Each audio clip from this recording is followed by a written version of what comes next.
شروع اللہ کے نام سے جو بڑا مہربان اور نہایت رحم فرمانے والا ہے۔ الصلاۃ والسلام علیکہ یا رسول اللہ وعلی آلک واصحابک یا حبیب اللہ۔ السلام علیکم معزز ناظرین و سامعین، اللہ تعالیٰ سے دعا کرتا ہوں کہ اللہ تعالیٰ آپ لوگوں کو خوش و خرم رکھے اور آپ لوگوں کی تمام تکالیف پریشانیوں کو دور فرمائے، آپ کو دن دگنی رات چگنی ترقی عطا فرمائے۔ پیارے دوستو، آج کی ویڈیو کا عنوان ہے مشت زنی کے متعلق اسلام کیا کہتا ہے۔ امید کروں گا کہ یہ معلومات آپ کے علم میں اضافہ فرمائے گی اور آپ اس ویڈیو کو شیئر کریں گے، چینل کو سبسکرائب کریں گے تاکہ دوسرے لوگ بھی اس معلومات سے مستفید ہو سکیں۔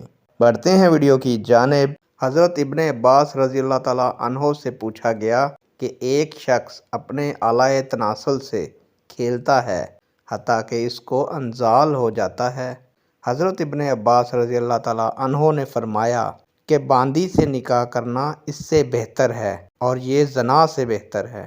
ہاتھ سے جمع کرنے والا ملعون ہے۔ دوستو، انسان اگر حصول شہوت کے لیے یہ عمل کرے گا تو گناہ گار ہوگا۔ حدیث پاک میں آتا ہے کہ ہاتھ سے جمع کرنے والا ملعون ہے اور پانی کو بہانا اور شہوت کو غیر محل میں پورا کرنا حرام ہے۔ قرآن مجید میں اللہ تعالیٰ کا ارشاد پاک ہے جس کا ترجمہ ہے، اور جو دائماً اپنی شرمگاہوں کی حفاظت کرتے رہتے ہیں سوائے اپنی بیویوں کے یا ان باندیوں کے جو ان کے ہاتھوں کی مملوک ہیں، بے شک احکام شریعت کے مطابق ان کے پاس جانے سے ان پر کوئی ملامت نہیں۔ دوستو، انسان کو اجازت نہیں دی گئی کہ وہ اپنے عضو خاص کو رگڑے کیونکہ اسے اس کی اجازت نہیں دی گئی۔ نیک دعاؤں کے ساتھ آپ سے اجازت چاہوں گا۔ اللہ تعالیٰ آپ کا اور میرا حامی و ناصر ہو۔ اللہ حافظ۔